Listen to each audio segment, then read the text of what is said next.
14 days until we leave for Chicago. And I already got the week planned out. And I better take advantage of it because my wife has to travel 2 more times after that.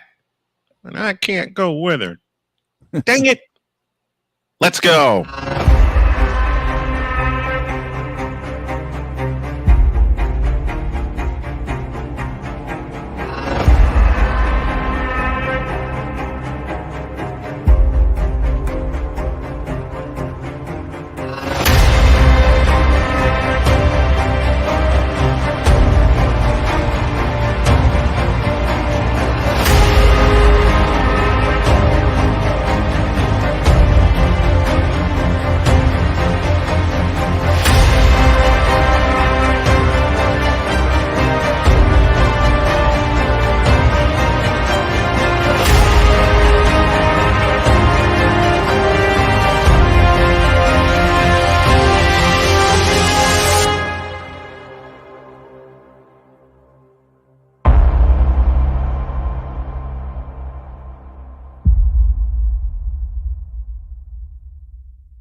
Can't do it.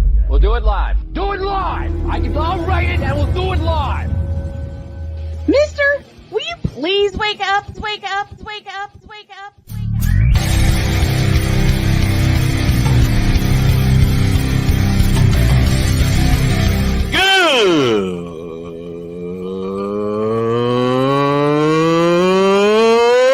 Good morning! Snowman here to all you Brock Purdy and San Francisco 49er haters. Shut up! I gotta thank you, Shane. I mean, whatever happened to the games where breaking 100 points was, I don't know, unusual?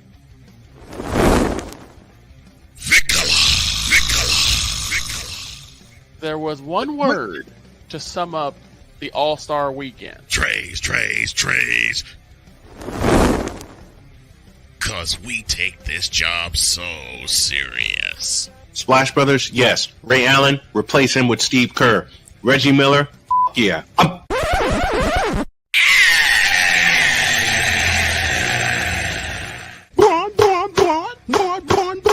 What in the all types of blue hell?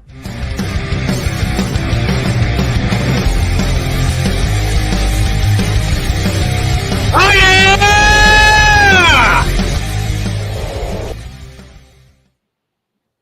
Y'all wouldn't know it, but we had a pretty late night last night. But I am thrilled as ever to tell y'all good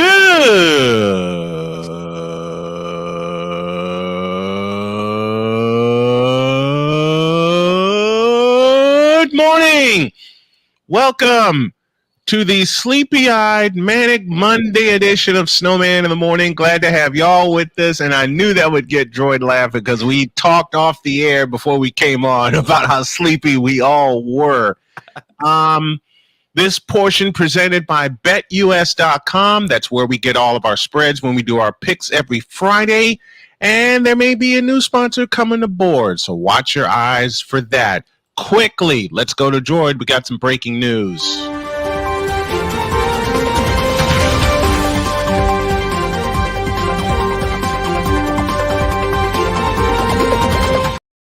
Take it, Droid. Ladies and gentlemen, there are a few moments on the podcast where we decide, talk off topic of sports. But this event not only affects sports, but it could also affect families, homes, and lives in Florida, as there is a hurricane called Hurricane Milton coming to hit South Florida. And due to that, Tampa Bay will be delaying their opening night, and Florida will soon follow suit, as they have also delayed their ring ceremony in brace for impact of the storm. If you have family down in Florida, send them all the love, all the prayers. Yes. And we send all the love and prayers to people down in Florida who will be affected by this hurricane. Yeah, we do. We send all of it. As crazy as we can be on this show, we all know family is the most important thing. And for everyone that potentially could be affected by this hurricane, our love and our prayers are with you. And there's something that's turning in the back of my head about what we can do here at Snowman Multimedia and all of our other outlets to help you. Let us put it together, and we will do what we can to help you. That's our breaking news for this morning.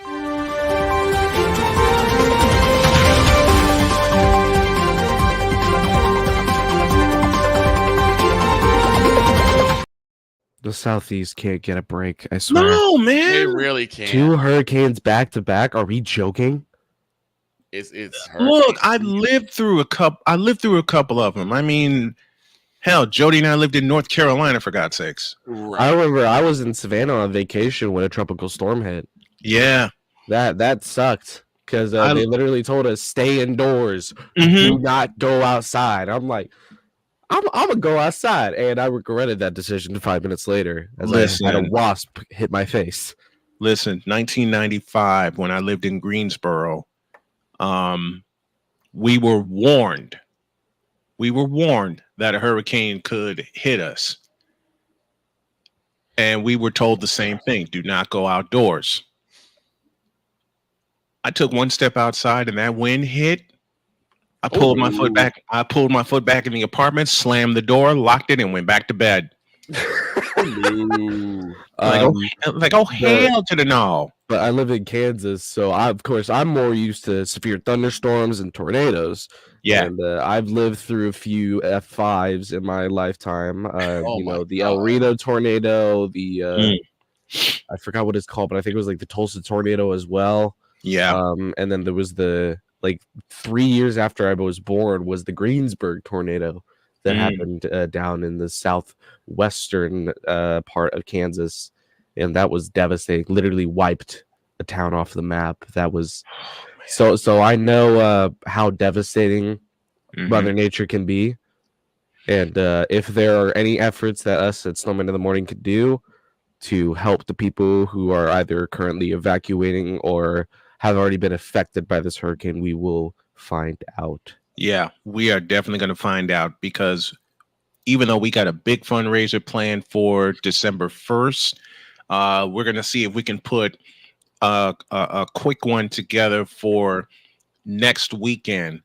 So keep your eyes on us. We are going to do everything we can via Snowman in the Morning and Snowman Multimedia and all of our other affiliates to help you guys that are affected by the hurricane. Now I get a chance to make my on-screen son laugh with a quick version of the whip around.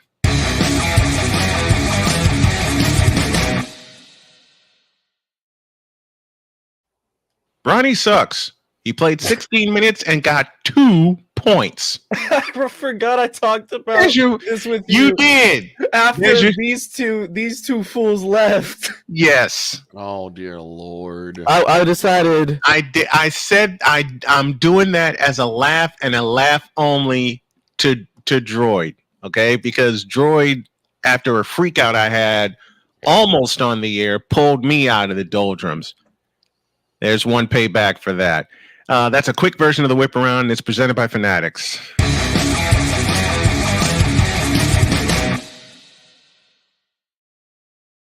I have to ask: do the Dodgers have any other pitching besides Shohei Ohtani? No, No, and we What saw in that's the fair. world was that game last night? we'll talk Against about the that beatdown. and all the happenings of the NFL, including a late starting Sunday night football game. How late, you ask? We were basically all in bed when it happened. Yep. In fact, I'll tell y'all a Look funny at our eyes. Yes. Folks at home. Look at our eyes. Does this For tell our you? radio listeners that don't know, we all got those bags under our eyes right now. Oh my gosh. All right, let's take a break. When y'all get back, I'll tell you a funny story of how I was moved to go to bed early. We'll talk about that when y'all get back after this.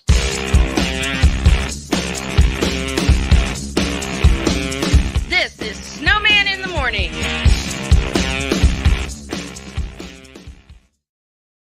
Here's an important message from the Diabetes Solution Center. Do you like pricking your fingers to test your blood sugar levels? No one does, but it's important to maintain your health. And now, by wearing a small remote device called a continuous glucose monitor, or CGM, you don't need to prick your fingers anymore. It's easy to use and helps you make more accurate diabetes treatment decisions. If you are testing your blood sugar 3 or more times daily, injecting insulin, or using an insulin pump, call the Diabetes Solution Center right now. And if you have Medicare or most major insurance coverage, you may be able to get a new CGM at little to no out-of-pocket cost. Shipping is free, and we'll even bill your insurance company for you. If you are testing your blood sugar 3 or more times daily, injecting insulin, or using an insulin pump, call the Diabetes Solution Center right now to learn how to end the painful finger sticks and get your own continuous glucose monitor, or CGM, at little to no out-of-pocket cost.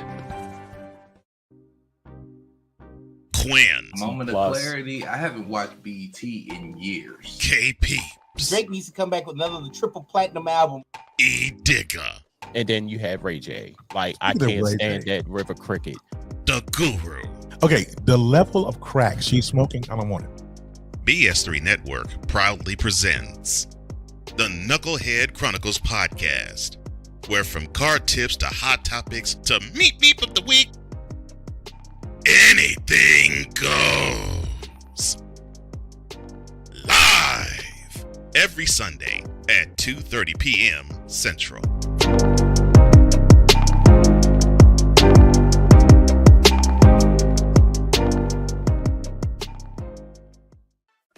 Drew Willingham. In this case, yeah, you put the blame on Kyle Shanahan for apparently not preparing the team enough for the overtime rules, supposedly. Cole Johnson. Peyton was considered the winner, and he was the darling of all darlings for Gerald. With a special appearance by Tyrone Alizé McDummy. Ain't nobody calling me. Text. Delete! Join these two football enthusiasts as they give you Total Football Talk.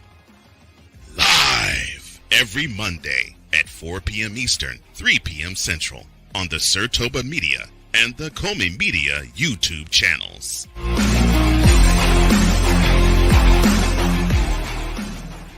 Alicia. You can't hold somebody to that standard if you haven't voiced what you want and what you're needing from that. Mika. If you're not communicating expectations, you're waiting for your feelings to be hurt. Nicole. A lot of people don't want to take the time out to be alone and to get themselves together. Ivan. You got to be willing to work through stuff. And from the jump street, y'all done had problems. Maybe you don't need to be working through those. BS3 Network proudly presents Queen 3 and King podcast. Live every Tuesday at 7 p.m. Central.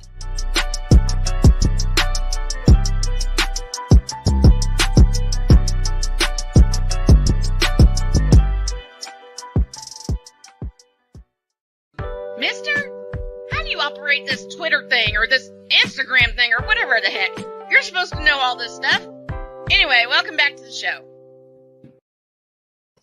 Off and rolling here on this Monday edition of Snowman in the Morning. And as mentioned earlier, when we got started, we were having so much fun chatting before the show, we didn't realize that the red light was on. This portion is presented by BetUS.com. Use the code Snowman to get 125% deposit match on your initial deposit. BetUS.com, where the game begins.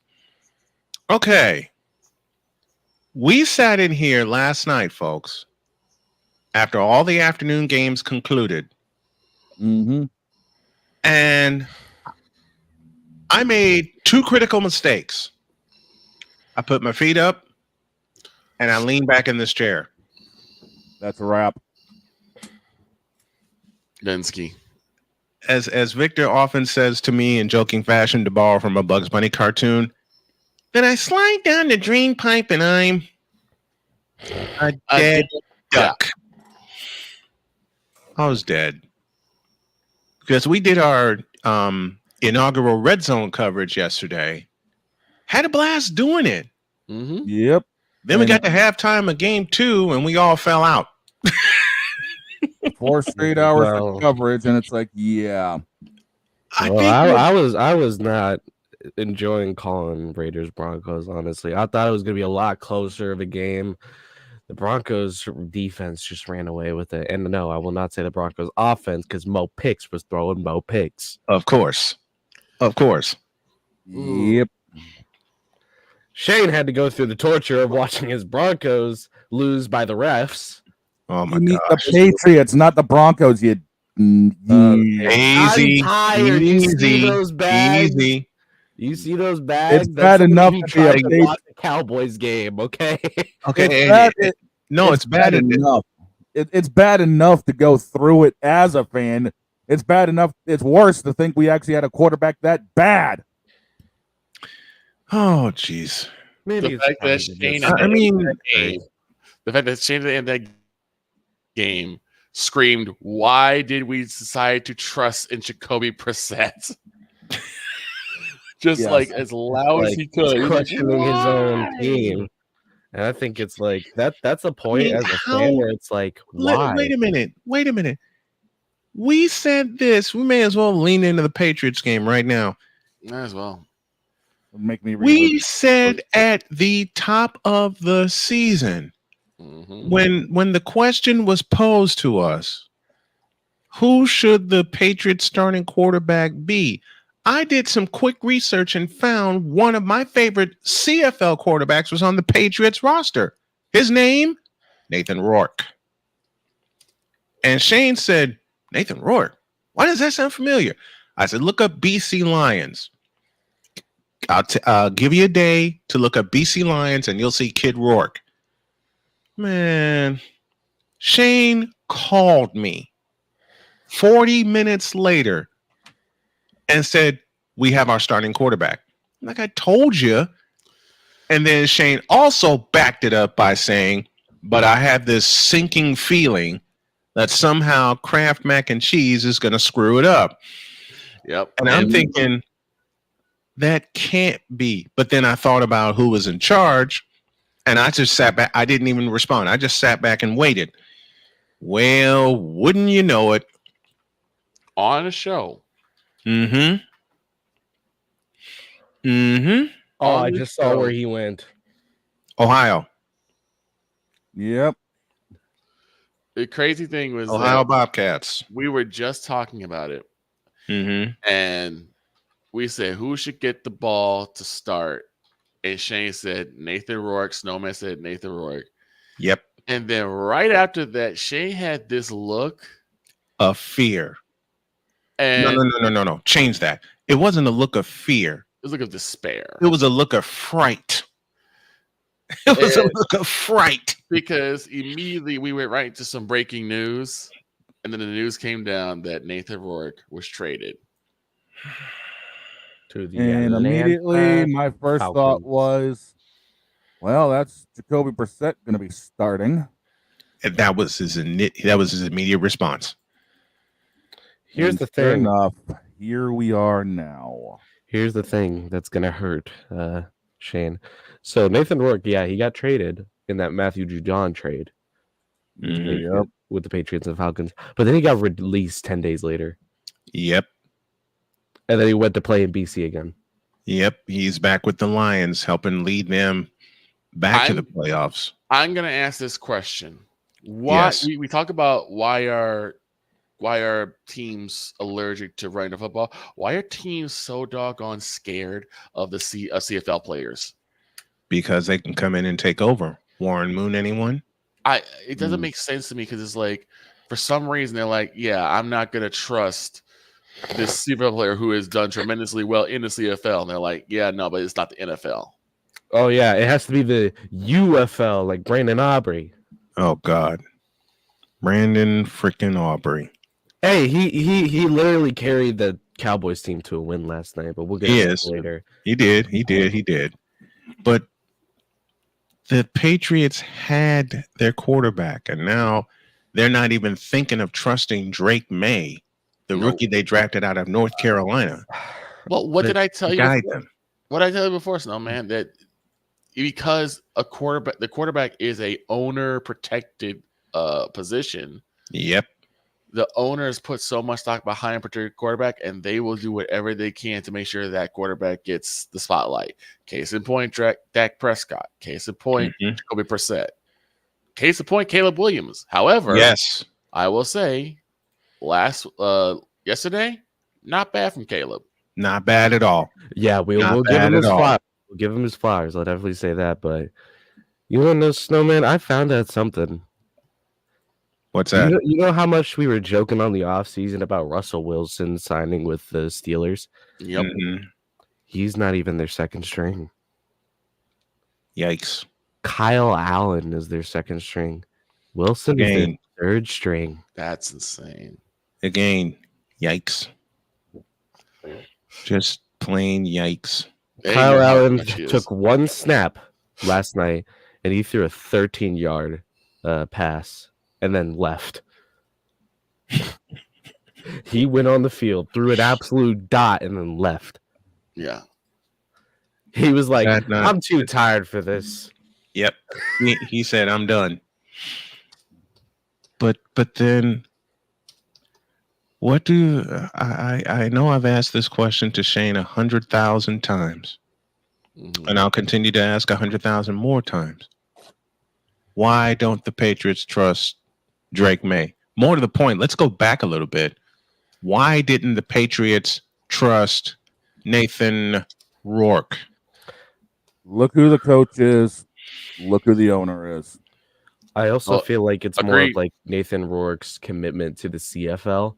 He's not ready to, turn over because of how much loyalty he has to BC, how much he wants to stay in BC. That's possible. I just think he doesn't want to go in the NFL because he's already successful enough in the CFL. Why leave, Yeah. But I think he would have. I think he would have done fine in the NFL if given an opportunity.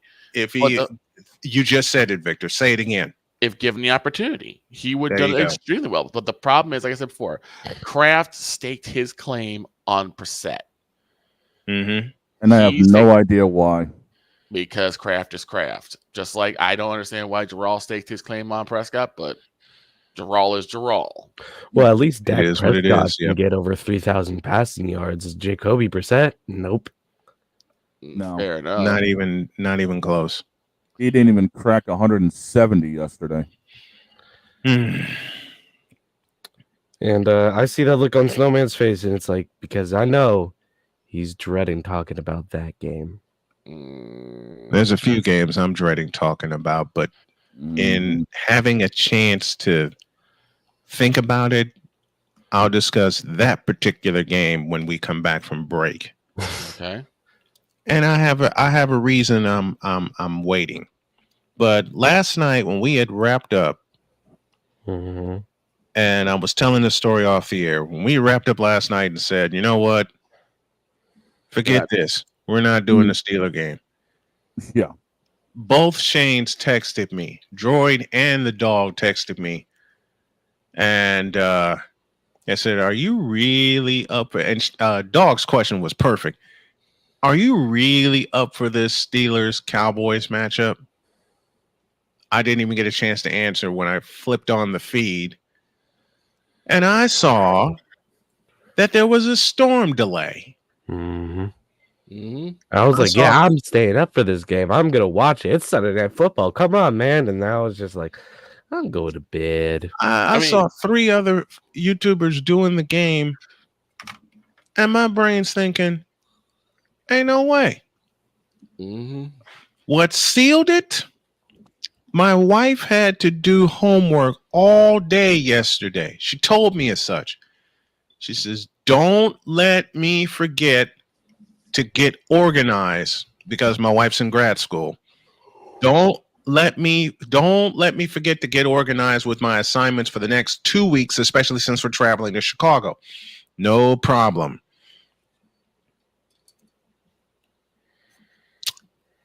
That poor woman, bless her heart. I came in and checked on her like 4 or 5 different times. And each time she looked more tired than the last. What sealed the deal last night, I turned to my left after we had made the decision not to do the Sunday night game. I turned to my left I saw the light go out in her office, and my body followed suit. The lights at the snowman in the morning are out. Mm-hmm. Snowman's lights went completely out. And I turned to go to bed, and she says, "What are you doing?" "I'm following my wife." "What?" "I'm coming to bed." Don't you have a game? Nope. That's exactly what she said. Like, "Aren't you doing the Sunday night game?" No. It's the Cowboys. I'm And she not goes, thinking about it. she goes, "Why aren't you doing the Sunday night game?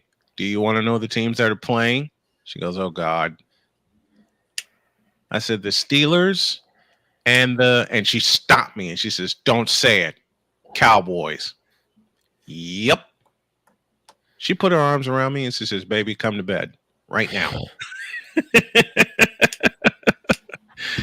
And then saw that it was delayed. And she says, "Aren't you glad you came to bed early?" "Yes, I am." Yes, ma'am. Because 20 minutes later, I was out like a light. Yeah, I tried staying up for that game. Yeah, for us two that tried actually watching the game, I eventually switched to Padres Dodgers, and the funny thing is, as soon as I switched to Padres Dodgers, Fernando Tatis is up to bat. High fly ball deep to left field. If it's fair, it's gone. It's fair, and it's gone. He had a 2-run shot to left, and I'm like, oh Lord. Yeah, his second one of the night, and there's a lot of things going on in Los Angeles that weren't copacetic that game. I checked some of the game. It was 3-3, and then I saw Dak Prescott phone the football. I said, "Okay, I'm done." To the point where Droid told Victor to go to bed. No, here's the thing. I said, "Okay, I'm gonna try again." And I looked, it was 6-3. And Dak Prescott throws an interception in the end zone. And I said, I think I'm done with this game. I think I'm gonna go ahead and take my leave. Yep. And that's what Joy said. There were a few words. There were a few words behind it that we won't repeat here. But believe me, he Victor said, "Well, had I me think cracking I'm up. done with this Cowboys game." And I said, "Go to bed, Vic." Yes. He said, "I'm already on my He way." said, "I'm on my way." All right, let's take a break. When you all get back, I'm angry at my 49ers, but I'm also encouraged. I'll tell you why when you all get back.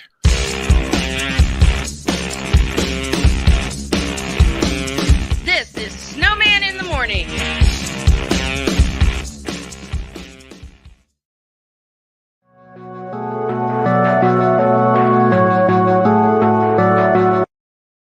I want to do a TED Talk, but I don't have anything to talk about yet. I'm getting there. Life is for the living. We're not here that long. You can learn anything you want to learn without any money spent. What do I really enjoy? What do I really want out of life? I am your host, WIZE.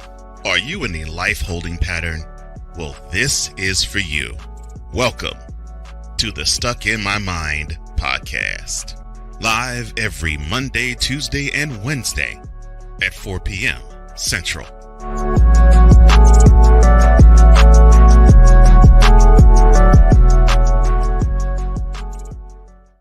Whether it's news, the largest egg producer finds bird flu in chickens at a Texas plant, weather, devastating tornadoes rip through the heart of the United States, inspiration, a breast cancer survivor completed the journey of chemotherapy, and now begins a future one of matrimony or sports. Michael Jordan is shown on a photo with Diddy. LeBron James has a video extolling the virtues of a Diddy party. This has been yet another Beating a Dead Horse presentation. We got you covered. BS3 Network, in association with Comey Media Incorporated, proudly present The Morning Shift with Cole Johnson. Live every weekday at 8 a.m. Eastern, 7 a.m. Central.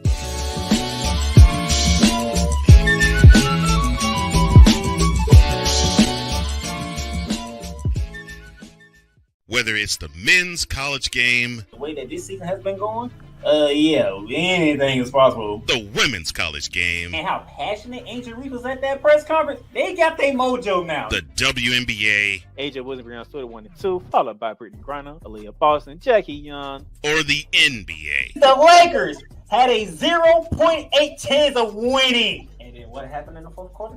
LeBron James by himself outdid the Clippers. You will get any and all of the information right at your fingertips or your earlobes. Join the Playmaker as he breaks down all things basketball in Shooting Lights Out on the Playmaker's blog, network, YouTube channel, and where you can find podcasts.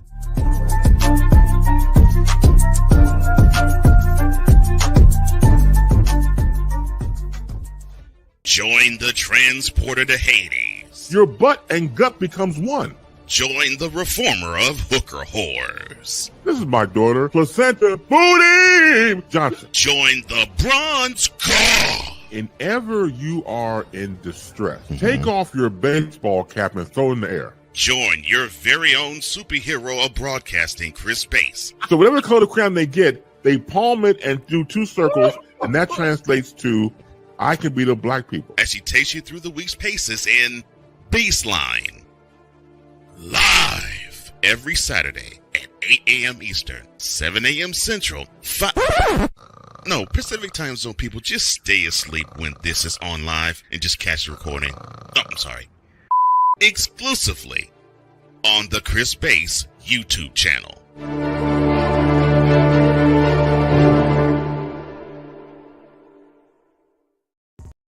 Mister, how do you operate this Twitter thing or this Instagram thing or whatever the heck? You're supposed to know all this stuff. Anyway, welcome back to the show. Okay, I must admit something. I was cracking up for 2 of the 4 minutes. Doggone, Mike. I was cracking up for 2 of the 4 minutes we were on a break. And I will tell you why. I just read the group text message exchange with Droid. And when the wake-up call went out, there was an exclamation that Droid said that I will not repeat here. No, Just use the button. Just use the button. It's just it was an unsavory word. And as soon as I read that, I fell back laughing. Oh, I thought it was because you saw me down there lip syncing to this is yet another beating a dead horse. Oh, I've seen you do that already. All right. Let's not waste any more time as we speed toward the end of the first hour. I have a few things to say to my team.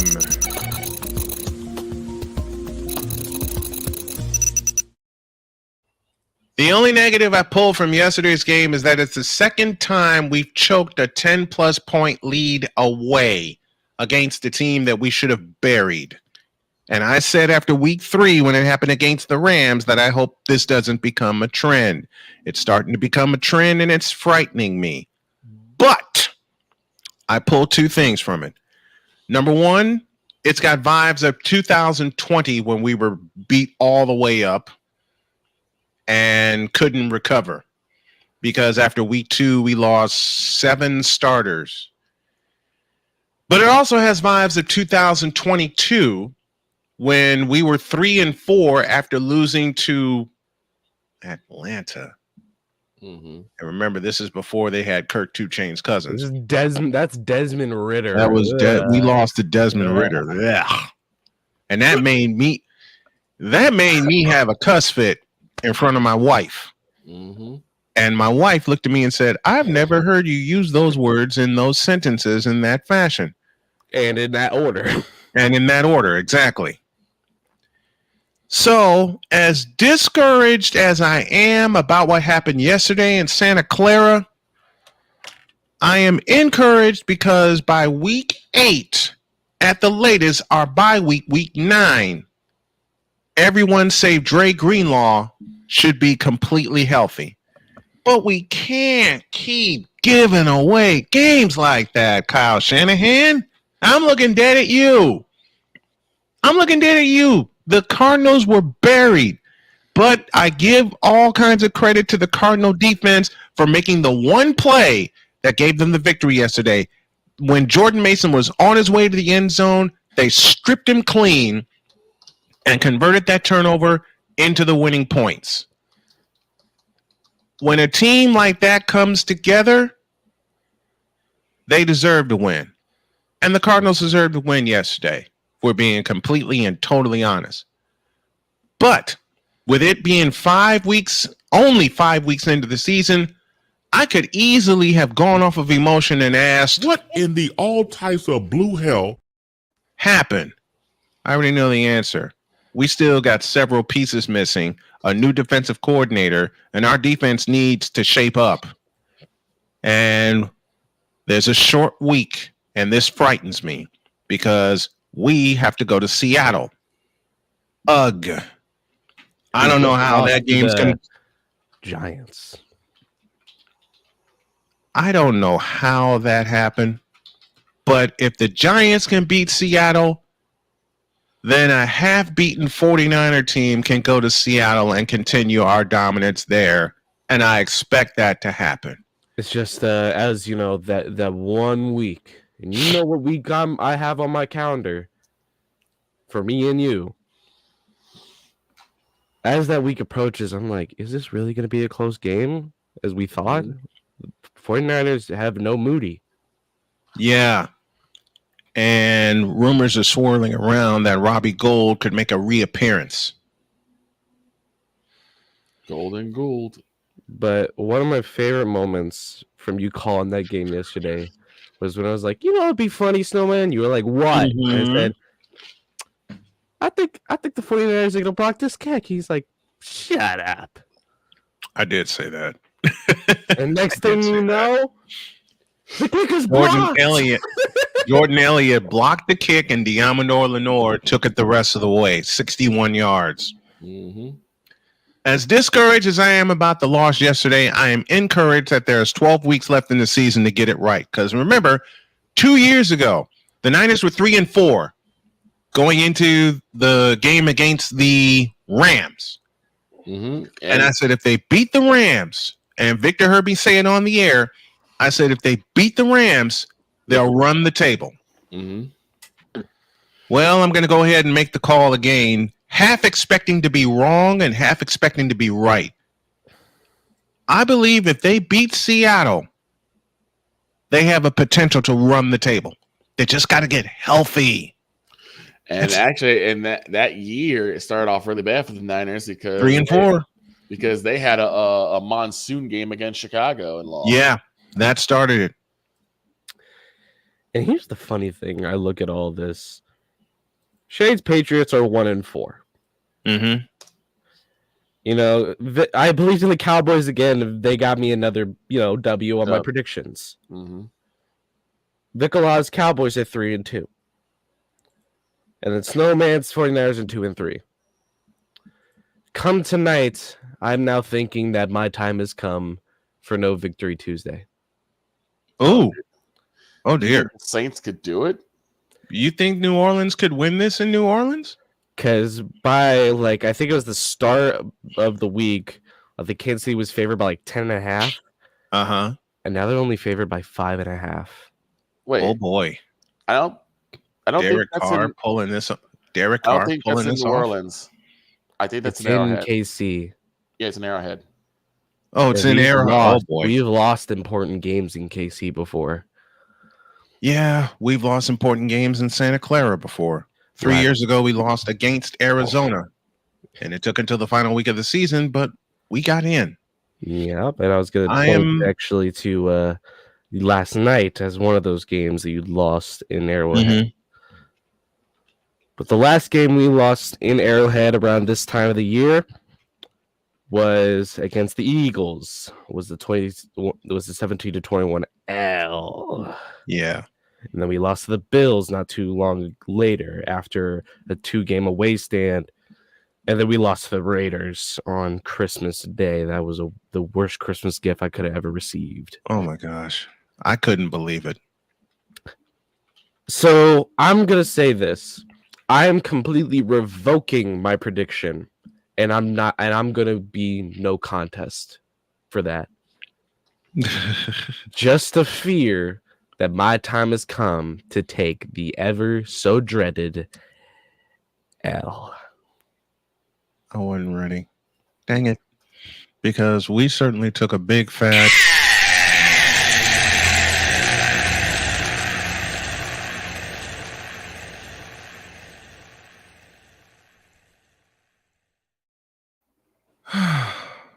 Rashee Rice out. Isaiah Pacheco out as well. Marquise Brown is still out. Clyde Edwards-Helaire is questionable with an illness. McCole Hardman is questionable with a knee injury. Baylor Cupp is out, undisclosed. The only person on our defense that is out are two people. Charles Omenihu, who's out with a knee injury. I believe that's an ACL. And then B.J. Thompson out with a chest injury. So we have a completely healthy defense. It's just our offense. It's hurting. Yeah. So y'all feel the pain that we're feeling right now at 2-3. But I'd rather be 2-3 now. And I said this after the Rams game. I'd rather go through the pain that we're going through now than to be going through it in December. True. When we march into Green Bay and Buffalo and kick both their asses. Because I think by week 8 we should be completely healthy. This game is make or break for San Francisco, and it's on a short week. You want a chance to overcome all the adversity? Here's your chance. Here you go. Here's your chance. I've seen them do it before. I believe they'll do it again.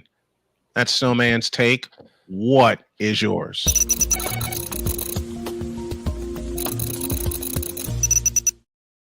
Derek Carr on primetime has always been scary. He's always been scary when he's on primetime for no reason at all. That should frighten you right there.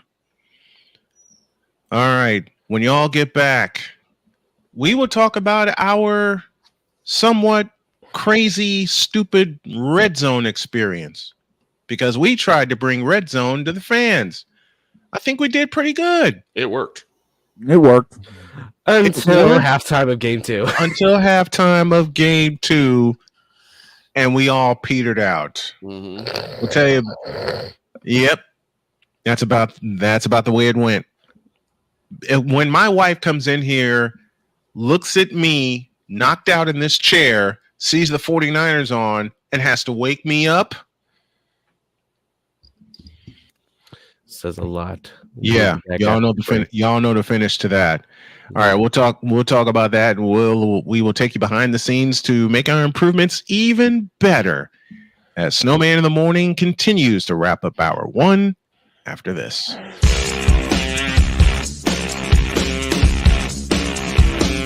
This is Snowman in the Morning.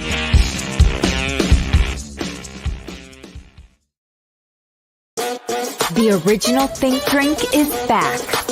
Level up with proven ingredients formulated to crush your competition. No gimmicks, no jitters, no messing around. Just high potency results that keep you moving day or night. There's a new nerd in town, and we came to play. SeatGeek is the ticketing app for fans like Boomstick Lady. No free throw is safe from the roar of her sticks.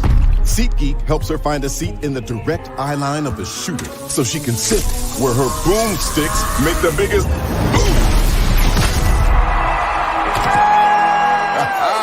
Everybody okay?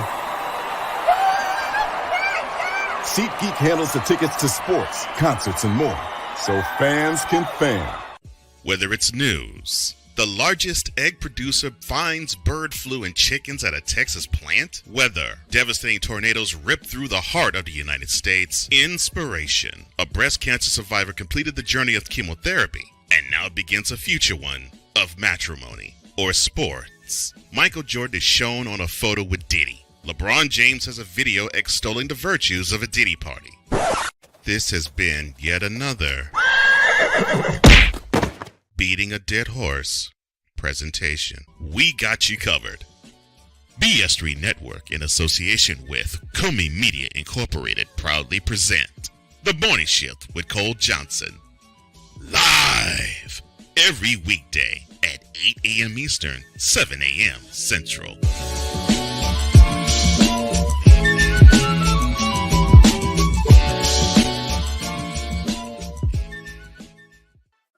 Drew Willingham. In this case, yeah, you put the blame on Kyle Shanahan for apparently not preparing the team enough for the overtime rules, supposedly. Cole Johnson. Peyton was considered the winner, and he was the darling of all darlings for Gerald. With a special appearance by Tyrone Alizé McDummy. Ain't nobody calling me. Text. Delete! Join these two football enthusiasts as they give you Total Football Talk. Live every Monday at 4 p.m. Eastern, 3 p.m. Central on the Sertoba Media and the Comey Media YouTube channels.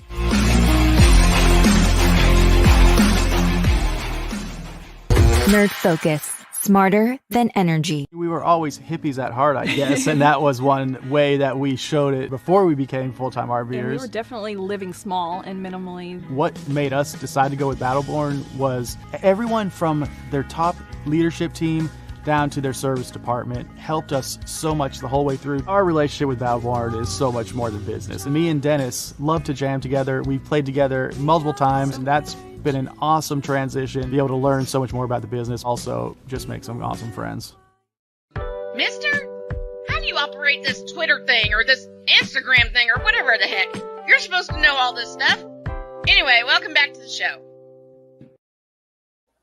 We're gonna move on the as you can tell, my day is, but yeah, I think all of our days are gonna be busy. We're gonna move our call of the day to the top of the second hour. As I'm in the lab creating some stuff here, so we'll have that to you, and it will take you back to Saturday for that call. We debuted something on Sunday, and I don't know how the hell we got through it.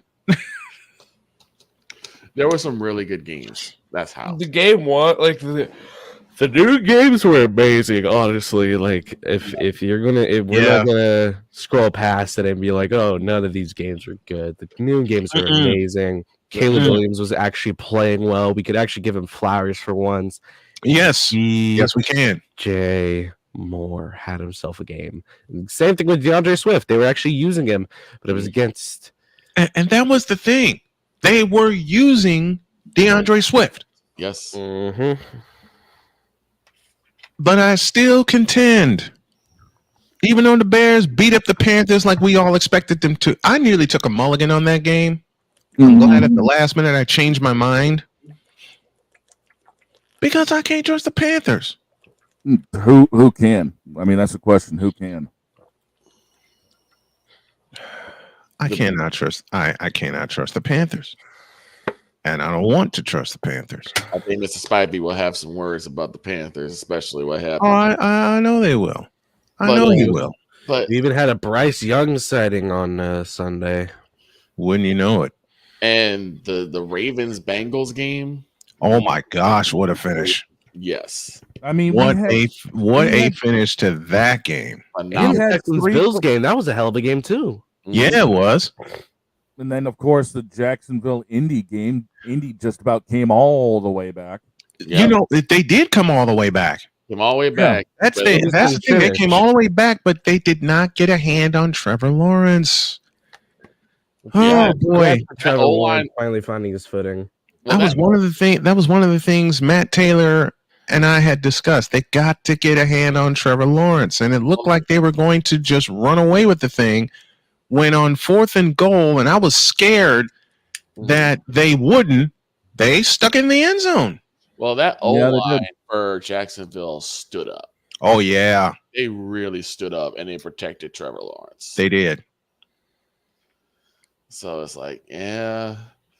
Like I said, Lamar Jackson, I picked the Ravens, but I did not pick it because of him. Yes, he picked it because of Derrick Henry. He picked it because again, it's like, the Bengals showed they rarely could ever stop the run. Yep. Right. So why do you turn away from it? And in overtime, after the Bengals shanked the game winner, and I mean they shanked it bad. Heavily. They shanked it bad. That was a bad kick. I was so. The thing is, y'all saw me. I was like, finally, I get the underdog pick row. And then his face fell. and I was prepared to tell Droid, okay, you were right yet again with the underdog pick, and then he shanked the field goal. You watched my face fall, and you watched the smile come across Brian's face, and the only thing in my mind was, shut up. You know, oh my gosh. Yesterday's games, morning game, noon games were nuts. They really they were. They were nuts. And I'm here for it. Games? Oh, Lord. Games that were down to the wire. Unfortunately, you had some dog games. Oh, my God. Jets and Jets, Vikings, Washington, and Cleveland. Good Lord. I don't know. I mean, why would you want to? Why? What did we ask? Who wants to do that game? I don't know what Cleveland's going to do, but they going to have to try something to get rid of Deshaun Watson. He's not worth it. He's not worth it. He's trash. Not trash. Nobody royal is trash. Going to trade for Deshaun. Yeah, who wants Watson? Nobody. 4 years ago, there were all kind of rumblings coming out of Santa Clara when we were going through hell with an injured Jimmy Garoppolo. Jimmy G. Mm-hmm. And someone made the suggestion to me that nearly had me punching him in the face. Carolina teased that they may go after Deshaun Watson. They sure did. But then Jay Spivey said, no. Absolutely not. Nope. Yeah, I'm having none. How do you put it, Victor? We will have none of that. I'm just going to say this. If Deshaun Watson ever did, you know what? He could have had a great career. Mm-hmm. Could have. He was amazing. Look, he was a national champion coming out of Clemson. Okay. I think part of it is on him, and the other part is on Houston. They screwed him over. I just hope they don't do the same to CJ Stroud. Well, they don't have the same administration in place. Everything went downhill when the Chiefs ran out of fireworks against the Texans. Yeah, it did. 24-0. You know who might end 24 to nothing. This is completely out there, but you know who might take a chance on him? The Bears. No. I don't even think the Bears are that stupid. No. The Cowboys. Vic, you are evil. No. What? Cowboys. No, Cowboys. Absolutely not. But they would. No, But they would not. No, they would not. Yes, they would. I already know what Victor's thinking. Go ahead. You are evil. Go ahead. No. I'm not even gonna utter that name. Say it. To the no. Say it. I will literally leave this show right now if I'm being told to say this. Well, you got because I don't think because honestly, I don't think we're on the same page. I don't think so either. Does it start with a C? No. Hell no. No. Then there's only one other team I can think of besides the idiots over at Carolina.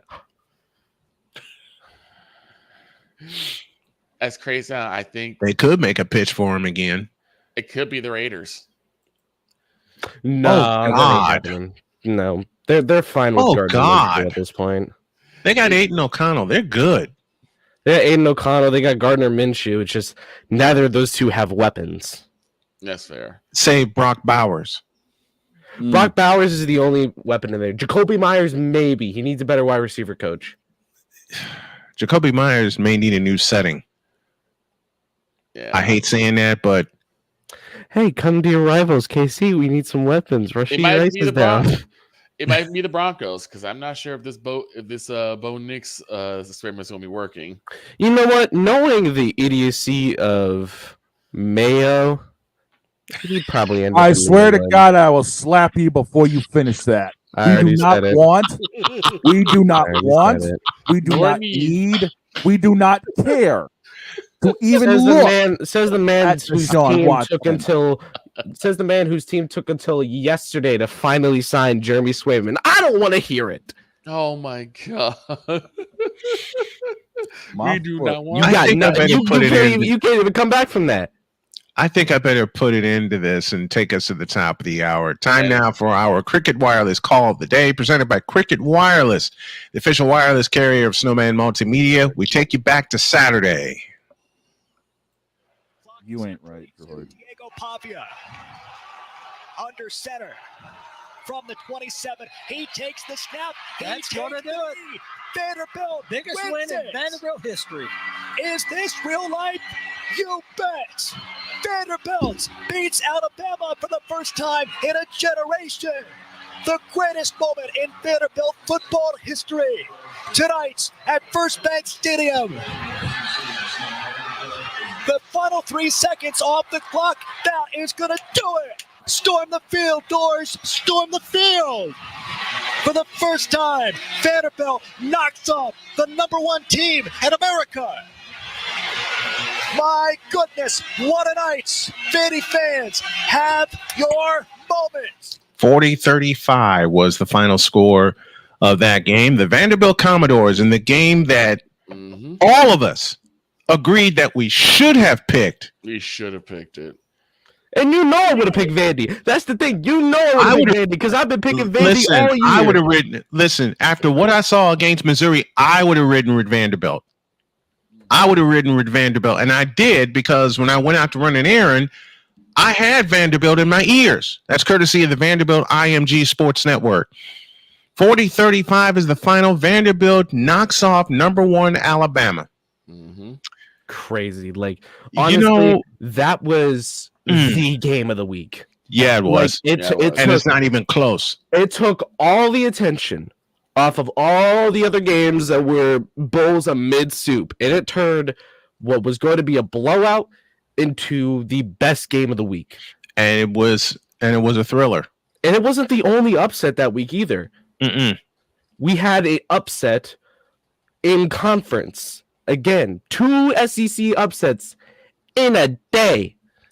Because Arkansas upset Tennessee, knocks and off Vanderbilt Tennessee. upset Alabama. Yep. Arkansas knocked off Tennessee 19-14 after trailing 14-3 with 10 minutes left in regulation time. I was going to say something. I watched that game after the Vanderbilt game. I was like, I look up at my laptop and I see it's 3-0. I'm like, all right, Arkansas, you're doing well. You're doing well. I'll go lay down, take a quick nap. I wake back up. It's 3-0 at halftime. I'm like, what happened to the other 30 minutes we just had? You slept through it. It's like, no, it's like, what did they do with that 30 minutes? It's like nothing happened. It's like they took a nap with him. But then and to think Arkansas won that game. It was 14-3 with 10 minutes left in regulation because Tennessee just punched it in the end zone. Made it 14-3. And then I see a blurb come across my phone as my sleepy eyes woke up and said and saw Tennessee's last second drive comes up short. And I'm going, what? I just laid there in shock. I'm just gonna say it was the week of upsets. We'll say Yes. that. It's and funny, 25 A&M upset 9 Mizzou. Oh, they upset didn't Louisville. upset Missouri. They ran over Missouri. Missouri is and you know what? Droid said this to me 4 weeks ago, and I should have believed him that Missouri is a bunch of frauds. He said that to me 4 weeks ago. Well, that's just because I was a hater of Mizzou. You know what 'cause I I'm a KU did? fan. You know what I did? I hadn't done in a long time. I What's that? actually got a chance to watch a game with my dad, Mhm. Ohio State, because he's an Ohio State fan, and he called me and we started chatting and we started watching the game together and talking about the game. I hadn't done that in about 2 years. Mm-hmm. And it's because he's a busy guy. He's a very busy guy. Yes. but it was just good to be able. It just brought back those fond memories of back in the day when we used to watch Bears, but we would turn off. You're gonna make me cry because I used to do that with my dad. We turned off the sound and we would just listen to Jeff Joniak through the call. Yep. You know what? Because we used to do the same. My dad and I used to do the same when Wayne Larrabee was the voice, which is what got me started anyway. Right. All right, I gotta answer a question. A question. Yes, I was posed a question by one of my children. Oh, okay. I will tell y'all the question, who asked the question, and the answer. I'm gonna say it's Dakota. You would be wrong. Oh. Dakota's asked me a lot of crazy questions. He's not the one that posed this one to me. Okay. I'll tell you who said what when we get back from halftime. Back after this. Oh.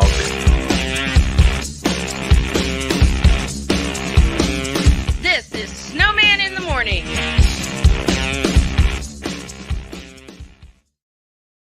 Whether it's the men's college game, The way that this season has been going, anything is possible. the women's college game, And how passionate Angel Reese was at that press conference, they got their mojo now. the WNBA, AJ Wilson Brown's Twitter 1 and 2, followed by Brittany Griner, Aaliyah Boston, Jackie Young, or the NBA. The Lakers had a 0.8 chance of winning. And then what happened in the fourth quarter?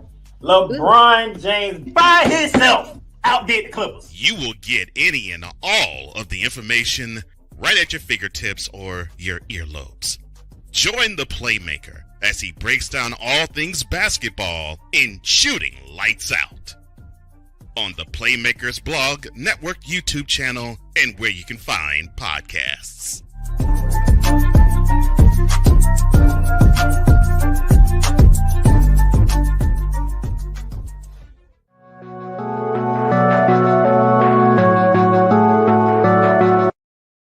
I want to do a TED Talk, but I don't have anything to talk about yet. I'm getting there. Life is for the living. We're not here that long. You can learn anything you want to learn without any money spent. What do I really enjoy? What do I really want out of life? I am your host, WIZE. Are you in a life holding pattern?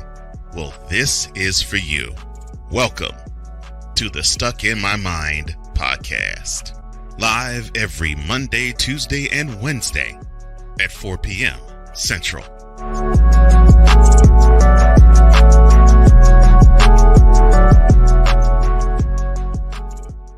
Join the transporter to Hades. Your butt and gut becomes one. Join the reformer of hooker whores. This is my daughter, Placenta Booty Johnson. Join the bronze god. And ever you are in distress, take off your baseball cap and throw it in the air. Join your very own superhero of broadcasting, Chris Bass. So whatever color crown they get, they palm it and do two circles, and that translates to, I can beat up black people. As she takes you through the week's paces in Baseline. Live every Saturday at 8 a.m. Eastern, 7 a.m. Central, Pacific Time Zone people, just stay asleep when this is on live and just catch the recording. Oh, I'm sorry. Exclusively on the Chris Bass YouTube channel.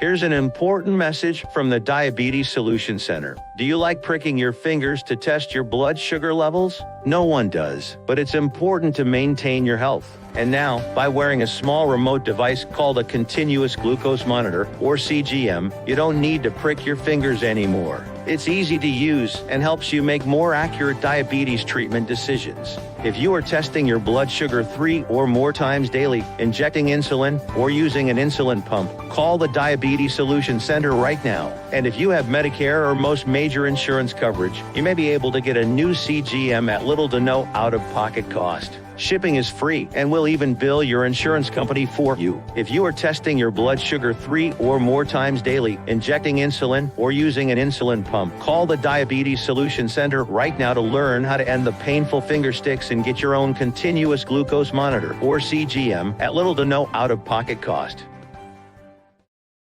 SeatGeek is the ticketing app for fans like Boomstick Lady. No free throw is safe from the roar of her sticks.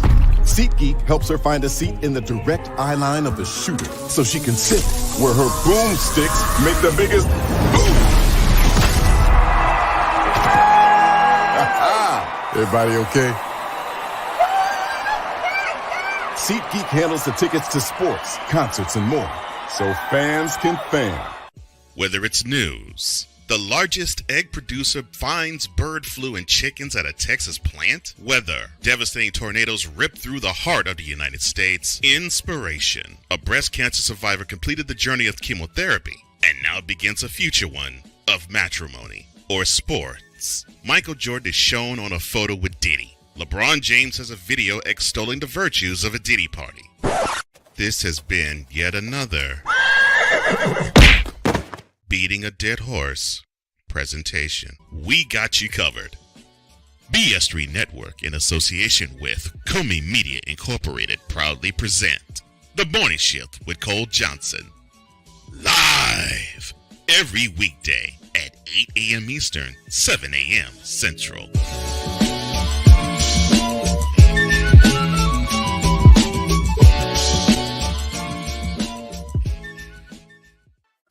Drew Willingham. In this case, yeah, you put the blame on Kyle Shanahan for apparently not preparing the team enough for the overtime rules, supposedly. Cole Johnson. Peyton was considered the winner, and he was the darling of all darlings for Gerald. With a special appearance by Tyrone Alizé McDummy. Ain't nobody calling me. Text delete. Join these two football enthusiasts as they give you Total Football Talk. Live every Monday at 4 p.m. Eastern, 3 p.m. Central on the Sertoba Media and the Comey Media YouTube channels.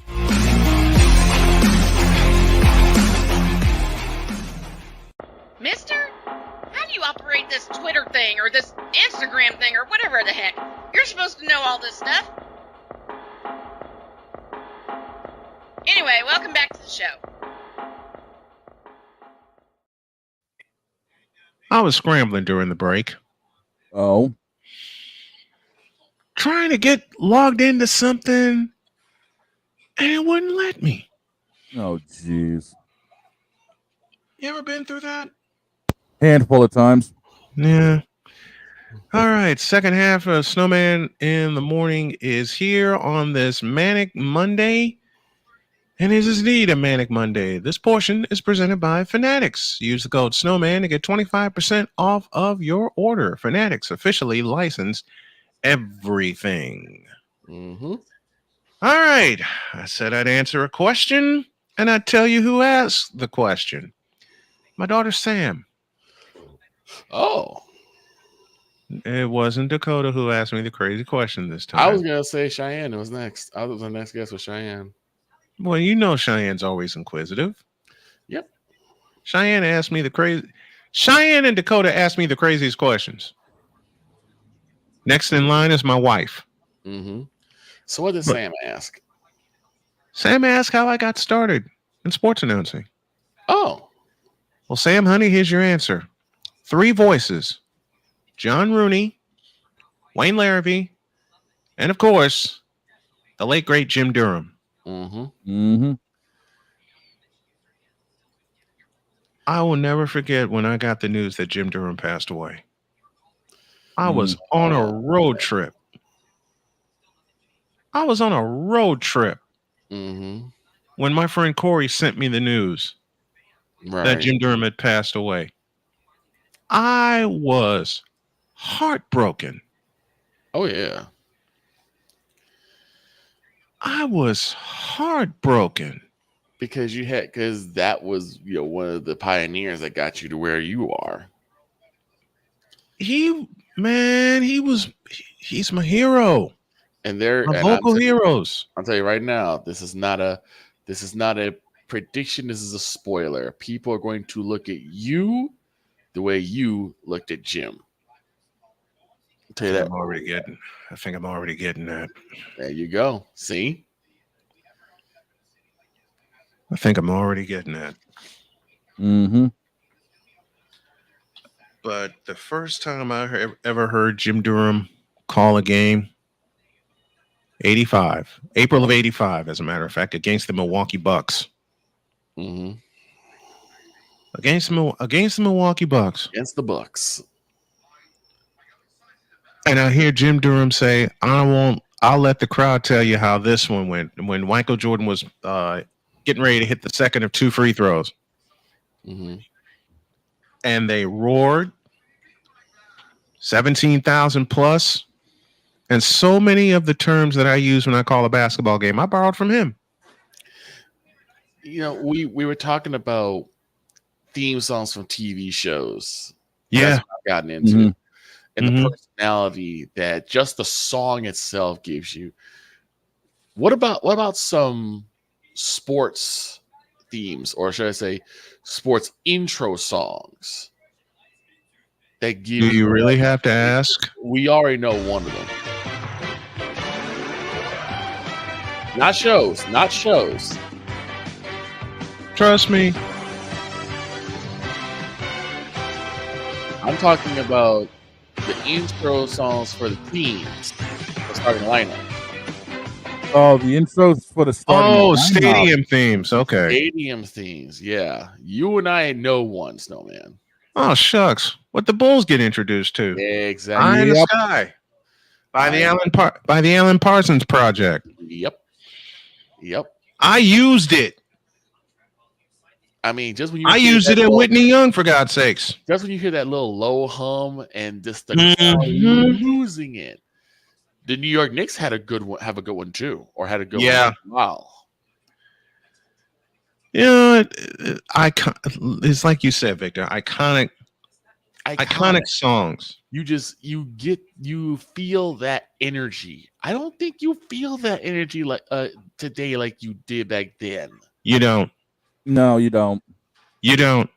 I mean, hell, the Boston Garden leaned on organ music for many, many years. Mm-hmm. Yep. The great voice of Andrew Jick. Mm-hmm. Andrew Jick in the Garden. Dave Zinkoff in the Spectrum. Mm-hmm. A fellow who is still active right now, Lawrence Tanter with the Lakers. Lawrence Tanter, yes. Mm-hmm. Who is from Chicago, by the way. Mm-hmm. Here's a name you and I both know, Victor. Mm-hmm. Gene Honda. Just those. I mean, Gene Honda. And I met Gene Honda. You did. You showed me a picture of you and him. I met Gene Honda. I couldn't believe it. I met Gene Honda at Sox Fest in 2005. Mm-hmm. And I did an impression of him. I thought I was going to run him off.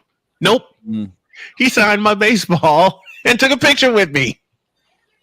And I think I still have a picture of me and Gene Honda. Yes, you 2005. That was the same day I met John Rooney. And John Rooney gave me one of the best pieces of advice ever. Mm-hmm. Be yourself. Yep. That's all John Rooney said. Be yourself. Be authentic and be yourself.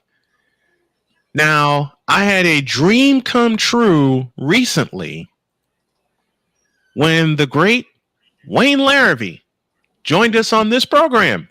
Mm-hmm. And I think I shocked the daylights out of Shane. I think I shocked both of you. Yes, you did. No, I'm sorry, what? Wait, who?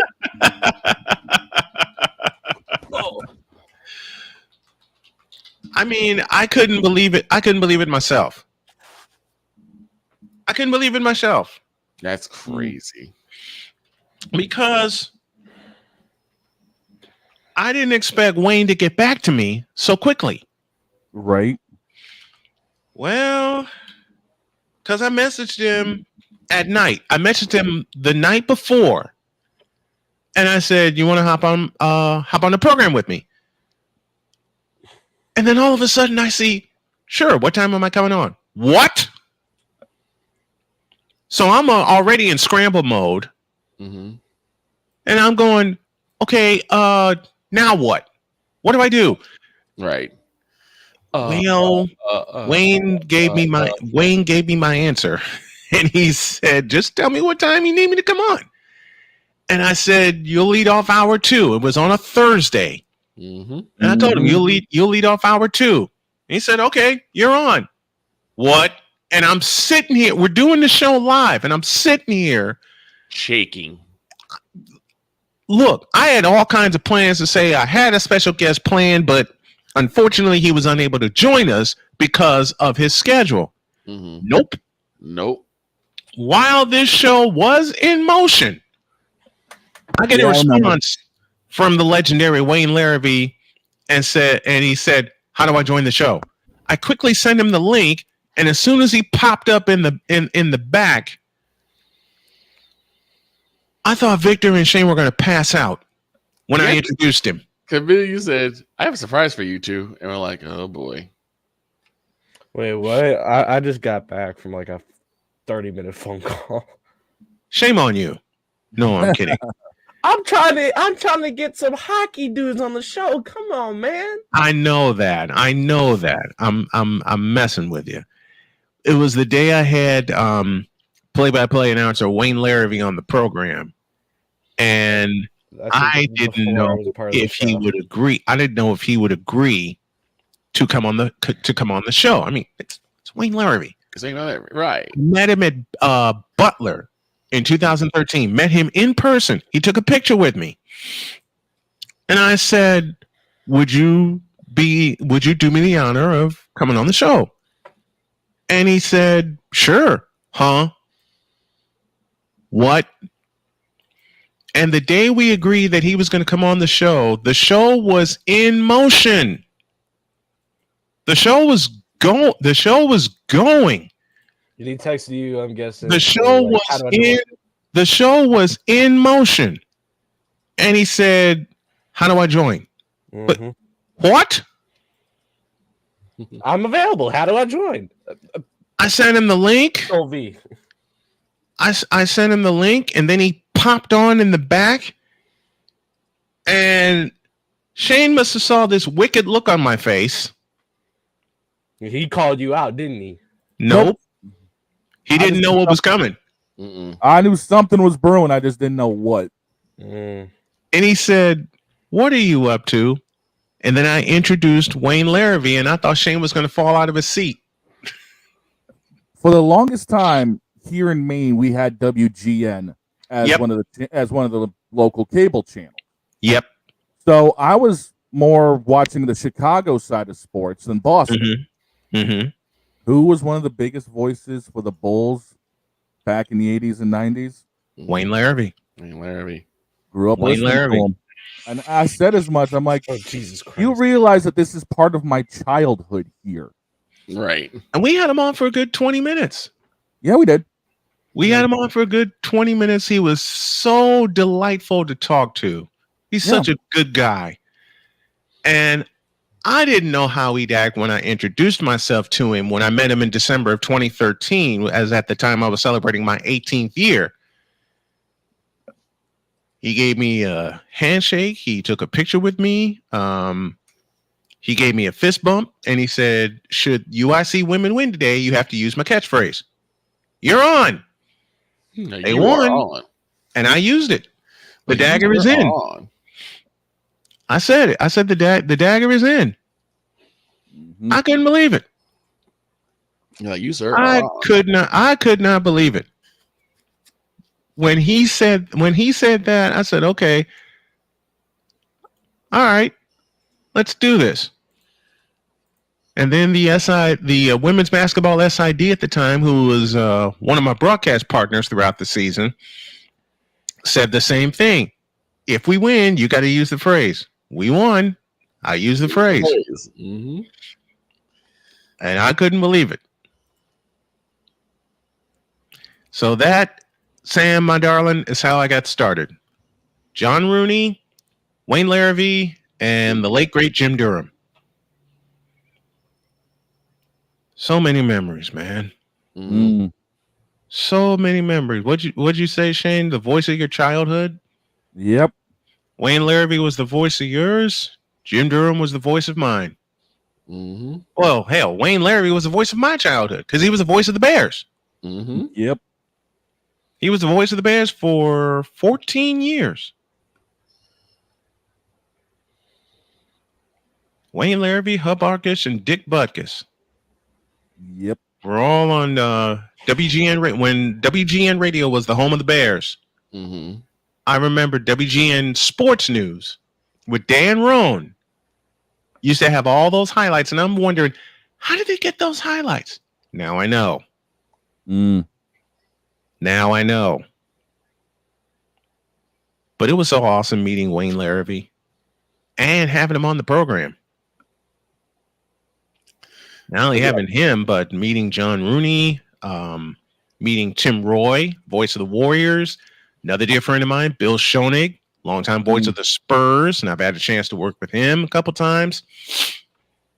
I met Neil Funk, television voice of the Bulls for many years, radio voice of the Bulls for many years, because Neil Funk came in after Jim Durham was unfortunately let go, which kind of soured me on the Bulls broadcast when he was let go.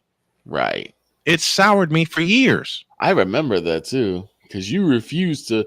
You told me that for a while you refused to listen to the Bulls for about 6 years. Yeah, I didn't listen to Bulls games on the radio.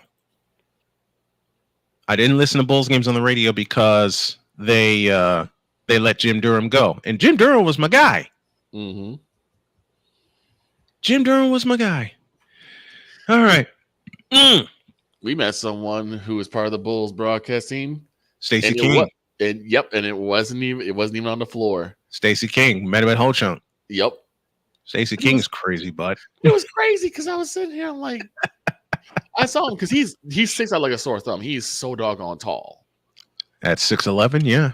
And I'm just sitting like, wait a minute. I remember this. I didn't drink anything, but that looks like Stacey King. And then I did the Braves game, the Chicago Braves, which his son was on. Yes. And Kendall King wasn't like, wait a minute. Wait. Exactly. Wait. I remember. Sure I enough. remember. Oh my gosh. I used the line from Rafiki from The Lion King. The king has returned. Kendall King. And Stacy started busting up laughing. Oh man, Stacy busted a gut laughing. And then he comes over to my field and he said, "Are you going to use Rafiki too?" I said, "What?" And I quickly had to think about it. Kendall King comes up, I announce him the same way, and Stacy's busting a gut laughing. Yeah. What's in the name? Matter of fact, we'll do that one. We'll do that one next. Because we've had some names over the course of the years that you wouldn't believe. We'll tell you more after this.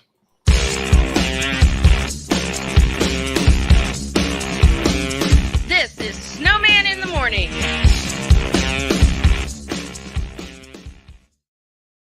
Here's an important message from the Diabetes Solution Center. Do you like pricking your fingers to test your blood sugar levels? No one does, but it's important to maintain your health. And now, by wearing a small remote device called a continuous glucose monitor, or CGM, you don't need to prick your fingers anymore. It's easy to use and helps you make more accurate diabetes treatment decisions. If you are testing your blood sugar 3 or more times daily, injecting insulin, or using an insulin pump, call the Diabetes Solution Center right now. And if you have Medicare or most major insurance coverage, you may be able to get a new CGM at little to no out-of-pocket cost. Shipping is free, and we'll even bill your insurance company for you. If you are testing your blood sugar 3 or more times daily, injecting insulin, or using an insulin pump, call the Diabetes Solution Center right now to learn how to end the painful finger sticks and get your own continuous glucose monitor, or CGM, at little to no out-of-pocket cost.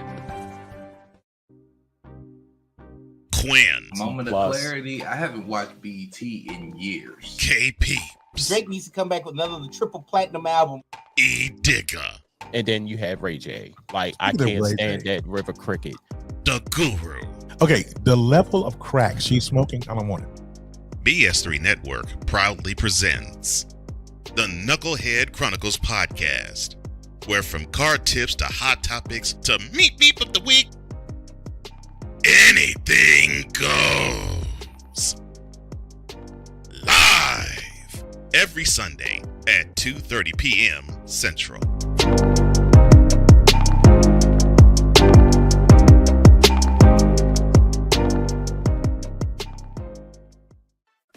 Drew Willingham. In this case, yeah, you put the blame on Kyle Shanahan for apparently not preparing the team enough for the overtime rules, supposedly.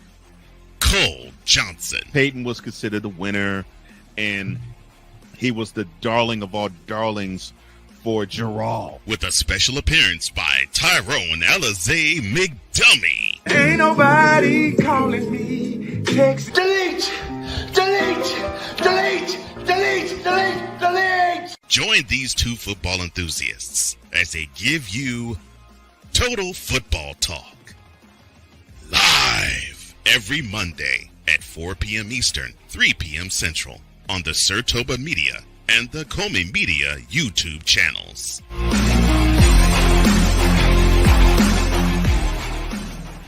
Alicia. You can't hold somebody to that standard if you haven't voiced what you want and what you're needing from that.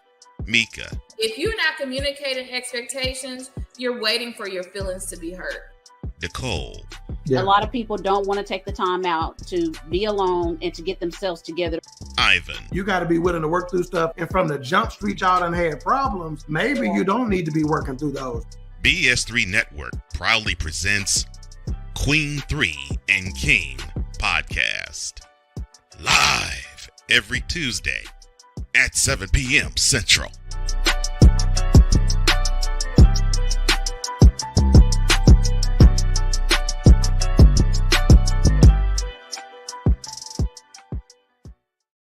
Mister, how do you operate this Twitter thing or this Instagram thing or whatever the heck?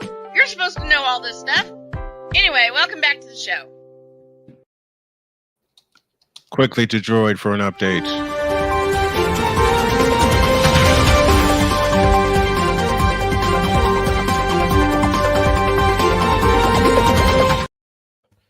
Go. For those who are our VO listeners, you can see that I have some tears in my eyes, and that's for a reason. We just got an update on the strength of Milton. It has gone from a Category 3 to a Category 4 major hurricane. This is double red and blacks. And it is said that it could hit a Category 5 before it hits the bend. And that is the breaking news with Droid.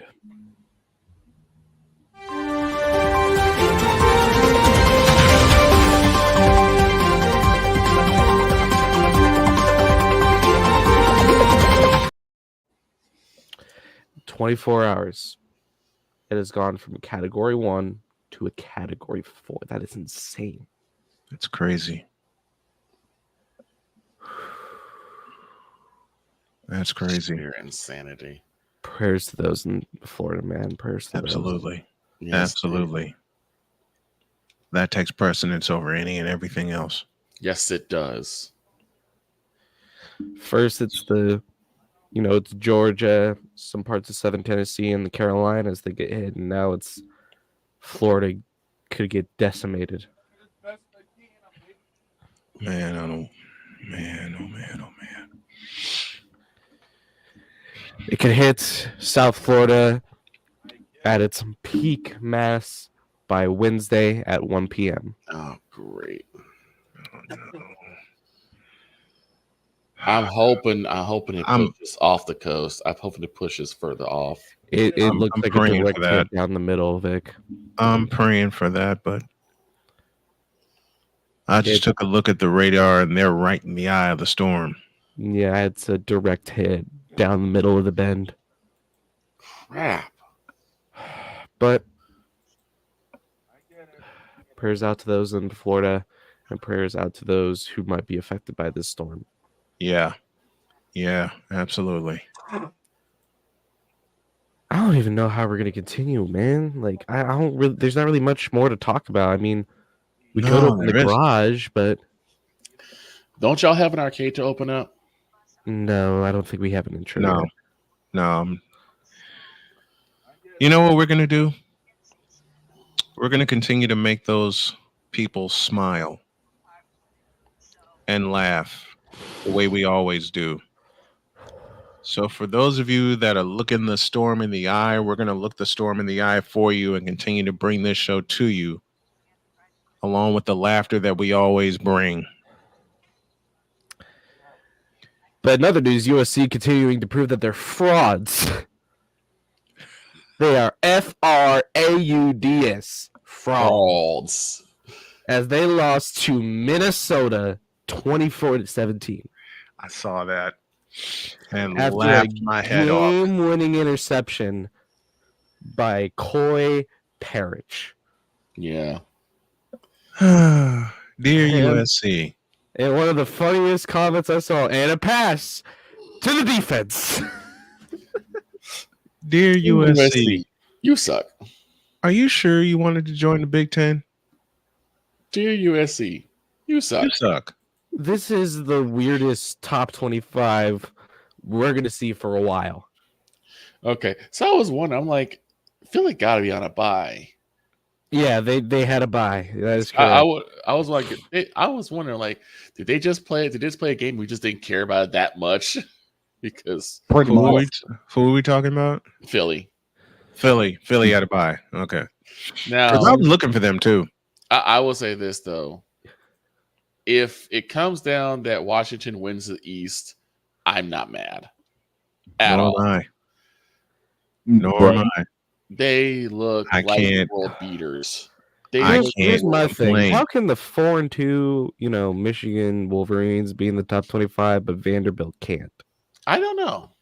And they just beat the number one team in the country. Mm-hmm. And they are 3-2. And yet they're not. I guess they just gotta prove it again and beat Kentucky. Yeah, the top 25 took a hell of a shuffle this week. You know, and the number one team this week, and the number one team. Let's go ahead. Let's go ahead and do it. Shane, you got the rankings in front of you. I know Droid does. I got them in front of me. All right, Droid, from 25 to 21. We got the SMU Mustangs cracking the top 25 after they took down Louisville. They have a 5-1 record. They're third in the ACC. You got the Michigan Wolverines sitting at 24. You got your Fighting Illinois sitting at 23, 4-1, 8th in the Big Ten. You got the Pitt Panthers at 5th in the ACC. They are undefeated, and you got the Mizzou Tigers, who are 4-1 and 6th in the SEC. Mm-hmm. All right. 20 on. Shane, it's yours. 20 through 16. Oklahoma, Indiana, Kansas State, Boise State, and Utah. All right. And the next 5 belong. What's that? Boise State's in the top 25 already? Yes. 17. I thought it would take at least a few weeks. 17. No, they're in. All right, Droid, the next 5 are yours. You got the Utah Utes, and then you got Texas A&M, BYU, Louisiana State, the Iowa State Cyclones, tied technically with the Fighting Irish. Fighting Irish? Yes, indeed. Fighting Irish at 11. All right, Shane, the top 10 are yours. Coming in number 10, you got Clemson. Number 9 is Ole Miss. Number 8, Tennessee. Number 7, how the mighty have fallen, Alabama. Number 6 goes to Miami, who is currently undefeated after pulling one out against Cal. Georgia Dogs go in at number 5. Number 4 is Penn State. Number 3, Oregon. Number 2, the Ohio State Buckeyes. And number 1, reclaiming their top spot, the Longhorns. Texas. You know what? For the rest of the year, I will be a Texas fan. I hate saying it. I hate saying it a lot. But I cannot stand to watch KU in football no more. My heart can't take this. My heart, as a KU fan, can't take this. I'm still hurt after Deets. They shoot 3-pointers instead of scoring touchdowns. I still hurt.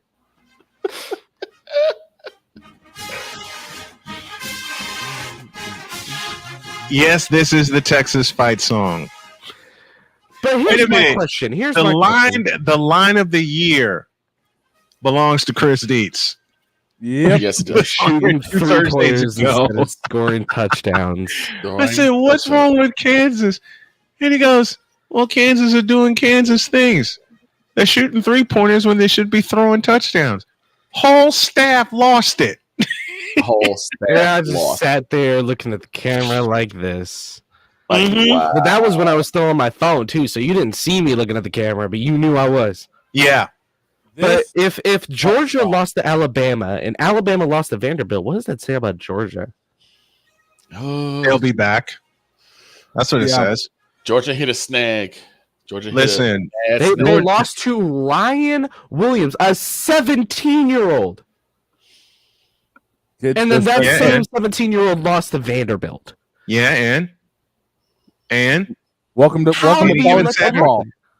Droid, college football. Let me explain something to you about college football. 3 words, my friend. Any given Saturday. Or Sunday, yeah. Given Saturday or Sunday. Any given Saturday. That's just football in general. Dude, yeah, I remember we used to watch college football every day. For some reason. I don't know if my friend Michelle, if she had like a certain package, but her stepfather was watching games every day, and I was watching with them. I swear, like there's some people I was who are doing so that. dedicated that they're like, don't give me the finals of the games. I'll watch it myself. And they'll just sit there on the couch watching replays of every single game. I'll tell y'all a funny story. The first weekend that Jody and I spent together, she picked me up from Maryville, drove down to Terre Haute, and we had plans to watch college football all day Saturday. No. Because we saw the first game and said, oh, this is going to be a good one. What do you think happened? Boy, you was wrong. We fell asleep. It's because she had this comfortable couch that had drink holders in the middle. We reclined back in that thing, and it was over. Woke up after the first game and said, what happened? I don't know. So we get to the middle game, and I think it was Oklahoma State and Missouri. And we both said, oh, this is gonna be a good one. Epic. Slept again. That's profiling. And profiling is wrong. Woke up again and went, why is it nighttime? Well, if I'm waking up after going to watch a game, I'm not worrying about whether or not it's nighttime. I'm like, what's the score? The game's over. What's the score? The game is over. Huh? Right. That's about what we were doing, because we were like, what happened? And then Jody said, are we going to be up long enough to watch the late game? Probably not. Nah. Well, what's a late game anyway? I said we can either watch a late game in the SEC or a late game in the Mountain West. How late's the game in the Mountain West? 11:30. Oh, we're not going to make that. No, you're not. And also, we're not going to make that. Hell would watch the Mountain West unless you're a Boise State fan, which we were at the time. I was okay because the late game was, I want to say, BYU and Hawaii. The late game in the SEC, I know it was an SEC game. I want to say it was Auburn and Arkansas. So we thought, okay, Auburn and Arkansas. They'll kick off at 8:30. Mm-hmm. We'll be able to make it. Mm-hmm. Please. Nope. We didn't even Not make even it to close. kickoff. We didn't even make it to kickoff. You usually would say We close, got to but no kick. cigar. But that's not the case. You We weren't got even to close enough kick to off. the cigar. Nope. The cigar was like in the garbage can. It was soaked in water. It was soaked in water and flooded. It was soaked in water and flooded. Lost all of its taste. Woke up the next day, and she says, "Do I really have to drive you back to Michigan City? I don't want to go back to Michigan City, but dang it, I got a football season to finish." And that's when she said, "Okay, you need to be moved in here by Thanksgiving." I was moved in by Halloween. Man, my friend Josh said, "Where are you going?" I'm gone. I'm leaving. Josh was cracking up. Josh was cracking up, and he said, I found the girl of your dreams." Yep. Speaking of things that make you fall asleep. Oh, jeez. My first vacation from UPS when I first started working. Oh God. I was like, oh, I got so much stuff planned because I was gonna stay up the whole night that Sunday and do some writing, get some stuff done. And this is my time that Adult Swim had bumpers. Yes. Y'all remember? Yes. There was this one song that hit. I woke up, it was 7:00 in the morning. And I'm like, what happened? What happened? What they do? What they say? I found out the name of that song, downloaded it, and I've used it ever since. Fast forward to when that man, Mr. Snowman, let me stay with him. And he had a game coming up, but he couldn't sleep. For the life of me. I said, matter of fact, that was a travel weekend. Yes, it was. That was a I had to travel with Chicago State. That was a travel weekend. So I went and got the keys from you, and I said, sit back, I got something for you. He's like, what? The song is called ID, I-D-E-E, by a composer named Fat John. I put that on, I said, this will put you out. He's like, this song ain't gonna put me. I didn't even finish my sentence. And I was gone. I was gone. He was out like a light. Out like a light. Out like a light. I was like, I was out. And I couldn't believe it was the next day when I woke up. My bags miraculously had been packed. I don't know how I packed them. My equipment had been serviced, checked, and packed correctly. I had to get on because I had a long bus ride. You are welcome, because I did do that. And I was on the couch. I didn't even make it to bed. I was on the couch, and I looked down, and there's my suitcase, and there's my equipment case. And I went, what the hell is this? And Victor just walked by and went, you're welcome. I'm going to bed. Right. That's when my ride showed up outside my apartment, and off to the races I went. Yep. One more break. When we come back, I will share some more broadcast stories with you, including a trip I took to Houston. Oh, no. Oh, brother. What a trip. Brother. Home of the Strouds. Oh, brother. What a trip that was. Broadcasting stories when y'all get back.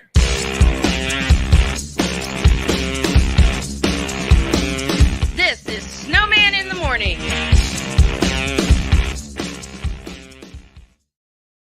Here's an important message from the Diabetes Solution Center. Do you like pricking your fingers to test your blood sugar levels? No one does, but it's important to maintain your health. And now, by wearing a small remote device called a continuous glucose monitor, or CGM, you don't need to prick your fingers anymore. It's easy to use and helps you make more accurate diabetes treatment decisions. If you are testing your blood sugar 3 or more times daily, injecting insulin, or using an insulin pump, call the Diabetes Solution Center right now. And if you have Medicare or most major insurance coverage, you may be able to get a new CGM at little to no out-of-pocket cost. Shipping is free and we'll even bill your insurance company for you. If you are testing your blood sugar 3 or more times daily, injecting insulin, or using an insulin pump, call the Diabetes Solution Center right now to learn how to end the painful finger sticks and get your own continuous glucose monitor, or CGM, at little to no out-of-pocket cost. Quinn. Moment of clarity. I haven't watched BET in years. KP. Drake needs to come back with another triple platinum album. E Digger. And then you have Ray J. Like, I can't stand that River Cricket. The Guru. Okay, the level of crack she's smoking, I don't want it. BS3 Network proudly presents the Knucklehead Chronicles podcast, where from card tips to hot topics to meep of the week, anything goes. Live every Sunday at 2:30 p.m. Central.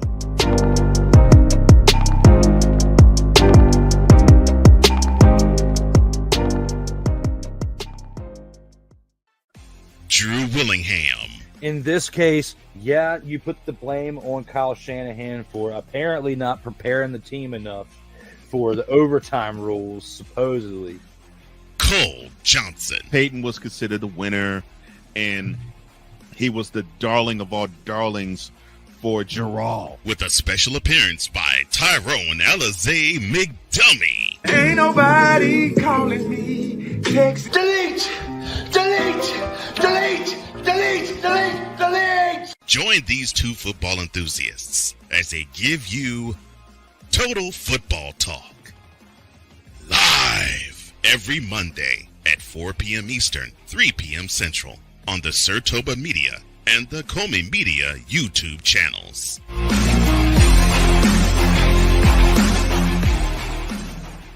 Alicia. You can't hold somebody to that standard if you haven't voiced what you want and what you're needing from that. Mika. If you're not communicating expectations, you're waiting for your feelings to be hurt. Nicole. A lot of people don't want to take the time out to be alone and to get themselves together. Ivan. You got to be willing to work through stuff. And from the jump street y'all done had problems, maybe you don't need to be working through those. BS3 Network proudly presents Queen 3 and King podcast. Live every Tuesday at 7 p.m. Central.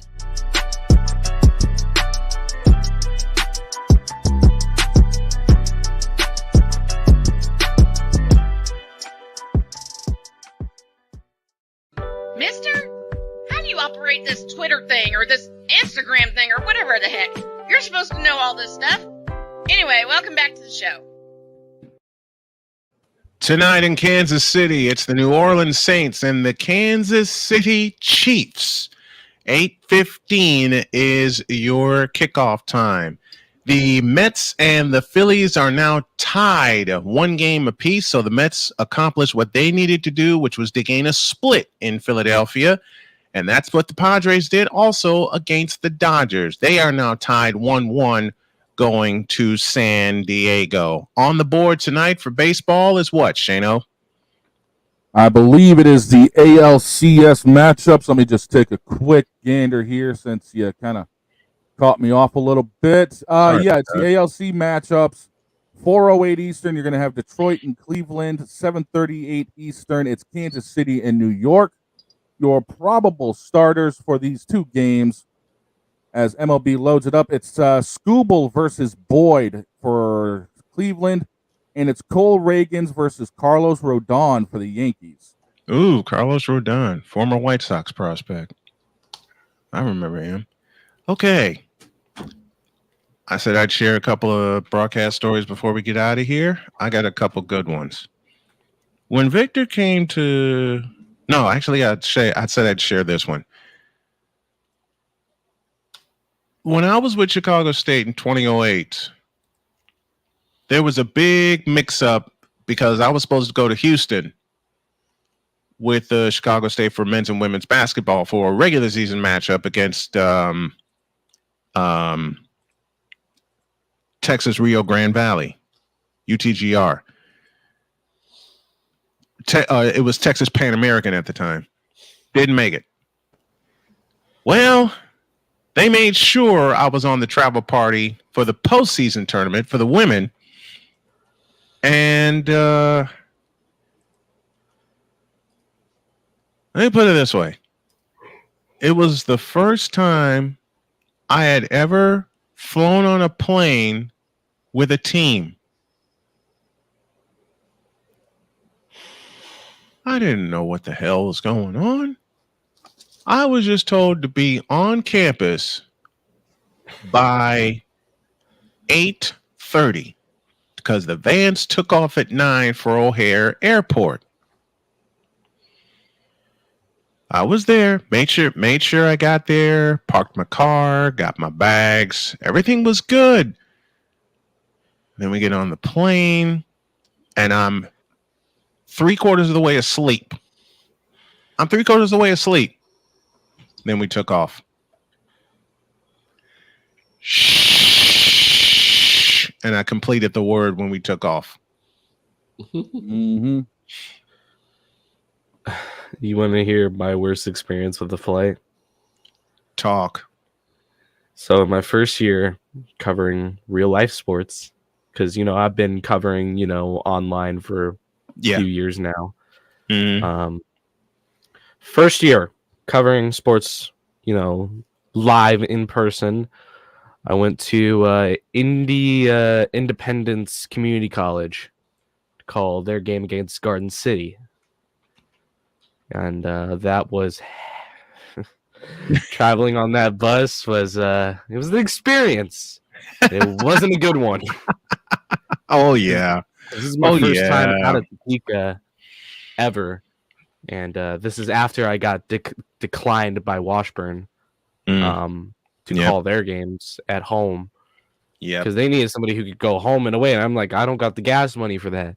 Right. And they're like, well, we're not gonna have you ride with us. So I was like, well, then I'm not gonna take this. So I went to Independence. They are like, yeah, we can get you this one. We can have you travel with us. Mm-hmm. And it was an amazing experience. Being able to talk with the players, get to know them. My first set of interviews was amazing. Yep. The players already took a liking to me. And my first year finished as a broadcaster. Independence ended up winning the state championship that year. Isn't that fun? And then one of the JUCO players actually ended up going D1. I don't remember who it was, but I remember he said he went to USC after that year. Nice. That's nice. And I'm still in contact with him. I don't know if he's still at USC, but yeah, it was amazing. Imagine, growing up in Kansas, and then you're told, you know what, you're going to play Division I ball for a ranked school, and you're like, huh? Exactly. I don't think he was a starter. I don't think.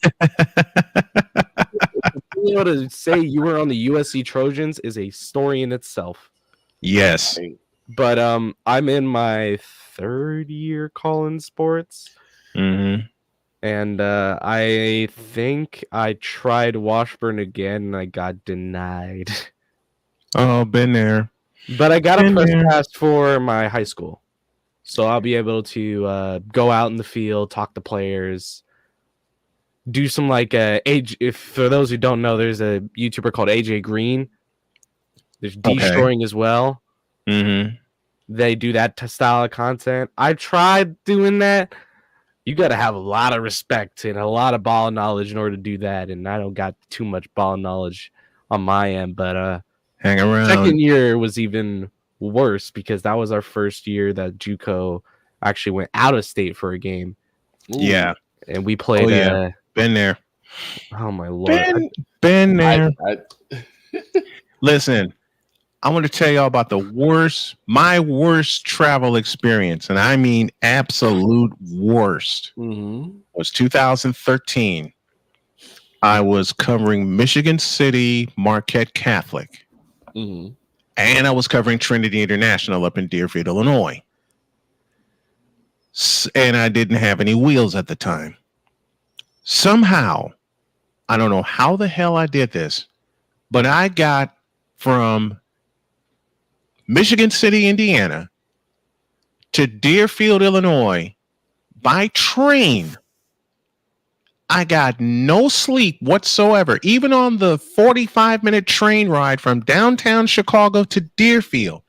Because after I got off the train in Deerfield, I had to find a taxi cab to hustle over to Trinity International because we were leaving at 5:30 in the morning to go to frickin' South Dakota.